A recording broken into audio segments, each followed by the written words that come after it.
अंतर्राष्ट्रीय हिंदू परिषद राष्ट्रीय बजरंग दल सीहोर जिले में प्राण प्रतिष्ठा महोत्सव हर्षोल्लास के साथ मनाने जा रहा है। अंतर्राष्ट्रीय हिंदू परिषद राष्ट्रीय बजरंग दल के द्वारा इसकी तैयारियां शुरू कर दी गई हैं। अंतर्राष्ट्रीय हिंदू परिषद राष्ट्रीय बजरंग दल के द्वारा 22 जनवरी को आयोजित होने वाले विभिन्न कार्यक्रमों को लेकर गीता मानस भवन सभागार में सीहोर में पत्रकार वार्ता आयोजित कर चुका है। पत्रकार वार्ता के दौरान राष्ट्रीय हिंदू परिषद राष्ट्रीय बजरंग दल के छत्तीसगढ़ मध्य प्रदेश प्रांत अध्यक्ष अतुल राठौर काका का एक मुसलमानों को लेकर बयान भी सामने आया है। लेकिन क्या अंतर्राष्ट्रीय हिंदू परिषद उन खतना करे हुए लोगों को क्या स्वीकार करेगा? क्यों नहीं स्वीकार करेंगे?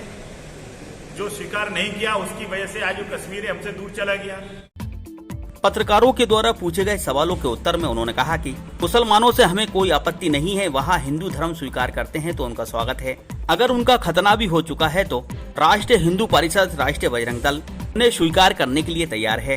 पत्रकार वार्ता के दौरान अंतर्राष्ट्रीय हिंदू परिषद राष्ट्रीय बजरंग दल के सीहोर जिला अध्यक्ष मनीष मेवाड़ा, वरिष्ठ हिंदू नेता ज्ञान सिंह वाघेला, युवा हिंदू नेता नवीन राठौर, प्रकाश परमार सहित अंतर्राष्ट्रीय हिंदू परिषद राष्ट्रीय बजरंग दल के विभिन्न पदाधिकारी कार्यकर्ता भी मौजूद रहे। क्योंकि त्रेता युग के बाद कलयुग के अंदर भगवान राम अयोध्या में वापिस पुनर्स्थापित हो रहे हैं और ऐसे मौके को हमको छोड़ना नहीं चाहिए। इसके लिए हम पत्रकार वार्ता ये करना चाहते हैं कि जनता के बीच में ये मैसेज जाए कि ये कार्यक्रम हिंदू समाज को उत्साह के साथ मनाना है। क्योंकि पहले एक दीपावली भगवान राम के वनवास के बाद आई हुई और ये भगवान राम के 500 वर्ष के वनवास के बाद पुनः अपने स्थान पर स्थापित हो रहे हैं। ये हमारे लिए बहुत सौभाग्य की बात है कि हमारे जीवन काल में भगवान राम का मंदिर बन रहा है, वो भी भव्य रूप में बन रहा है। आज से 15 साल पहले 20 साल पहले हम सोचा करते थे कि भगवान राम का मंदिर बनेगा कैसे, लेकिन आज वो साकार हो रहा है। ये साकार हो रहा है इसीलिए हिंदू समाज के अंदर आज राम की आस्था के अलावा और कोई बात नहीं चल रही है, क्योंकि राम ही उत्तम है। क्योंकि भगवान विष्णु के 10 अवतारों में से सबसे उत्तम अवतार अगर किसी को बोला गया है तो वो राम अवतार है। कृष्ण अवतार भी नहीं है, विष्णु के पुराने अवतार भी है, लेकिन राम ही पुरुषोत्तम अवतार है, जिन्होंने अपने जीवन में कभी मर्यादाओं का उल्लंघन नहीं किया। इसीलिए उन्हें मर्यादा का पुरुषोत्तम कहा जाता है। ऐसे भगवान राम के पुनर्स्थापन पर प्राण प्रतिष्ठा के कार्यक्रम को भव्य रूप से मनाने के लिए हम हिंदू समाज से अनुरोध करते हैं, विनय करते हैं कि पुनः एक बार दीपावली सभी अपने घर पर मनाएं।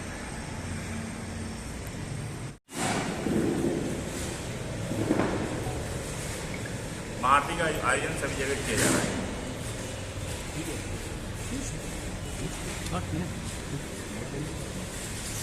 अंतर्राष्ट्रीय हिंदू परिषद जिन लोगों को विधर्मी कहता है, अंतर्राष्ट्रीय हिंदू परिषद और सभी हिंदू संगठन जिन लोगों को विधर्मी कहते हैं, वो लोग भी प्राण प्रतिष्ठा महोत्सव मनाने जा रहे हैं। उसको लेकर क्या कहेंगे?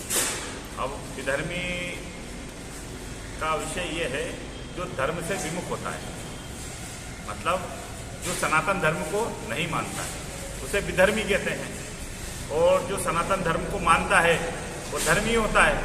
और विधर्मी जो होता है अगर वो धर्म को मानने लगे तो विधर्मी भी क्या हो जाता है? धर्मी हो जाता है। तो विभीषण क्या विधर्मी थे? क्या धर्मी थे ना? तो अगर कोई धर्म को मानने लगे, सनातन धर्म को, तो फिर उसको तो अपन विधर्मी कह नहीं सकते। ऐसा माना जाता है कि जो अल्पसंख्यक वर्ग है भारत देश के अंदर, वो कहीं ना कहीं उनके पूर्वज हिंदू रहे हैं, ऐसी मान्यता है और इतिहास भी ऐसा रहा है। उसमें से कुछ अल्पसंख्यक वर्ग तो इसका विरोध करते हैं, किंतु कुछ लोग वहाँ जा रहे हैं। क्योंकि 1000 वर्ष जिस देश पर शासन होता है उसे देश पे कितने अत्याचार होते हैं, गुलाम की कोई बात नहीं मानी जाती। लेकिन हमारे यहाँ जो लोगों ने धर्म परिवर्तन किया है उनके पूर्वज तो हिंदू ही थे।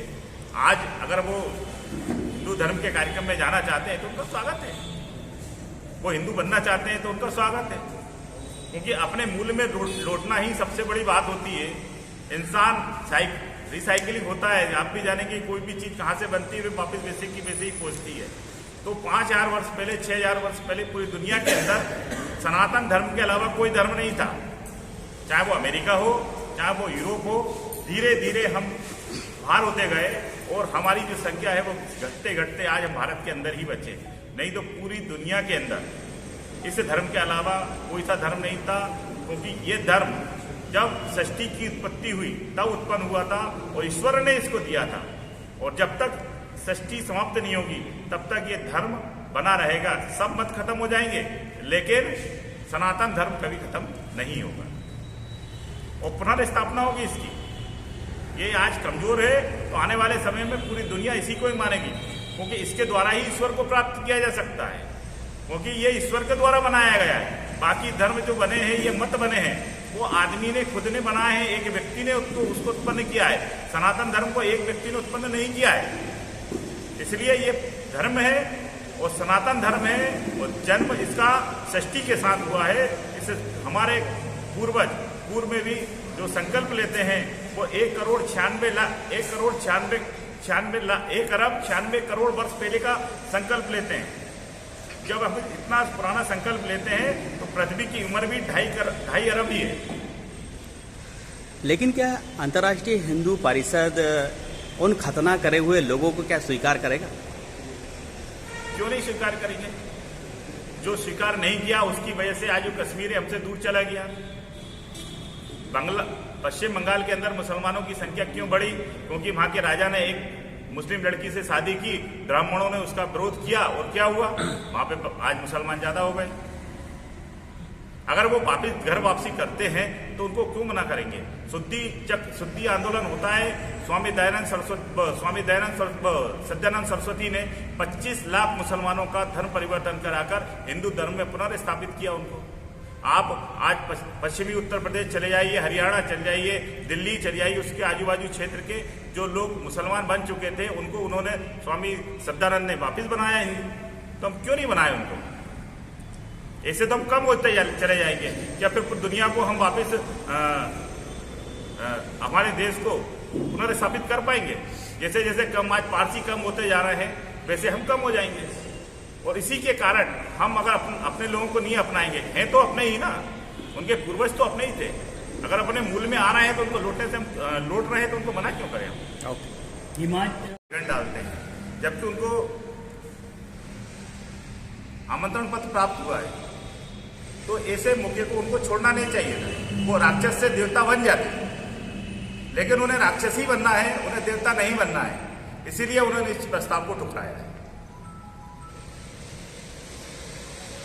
मंदिर के बाद ज्ञान वापी का भी मुद्दा जोरों शोरों से चल रहा है, संगठन उसको लेकर अभी क्या क्रियाकलाप करेगा आगे? देखिए, ये दोनों मुद्दे जो है अभी अदालत की निगरानी में चल रहे हैं, पर ये हमारे तीनों ही मुद्दे, राम मंदिर, कृष्ण जन्मभूमि और काशी विश्वनाथ, ये तीनों ही हमारे मुद्दे हैं। इनको हल करना है, क्योंकि इनके बगैर हमारे 3 देवता जो मुख्य देवता है उनका जो जन्म स्थान है और उनका कर्म स्थान है, उस पर हमको प्रोग्राम पुनर्स्थापित कराना है। तो राम मंदिर का तो हो गया है, काशी भी लगभग हो जाएगा और मथुरा के लिए लड़ाई जारी रहेगी। क्या एक संदेश जो आप सभी सनातनियों को देना के द्वारा जो मापदंड है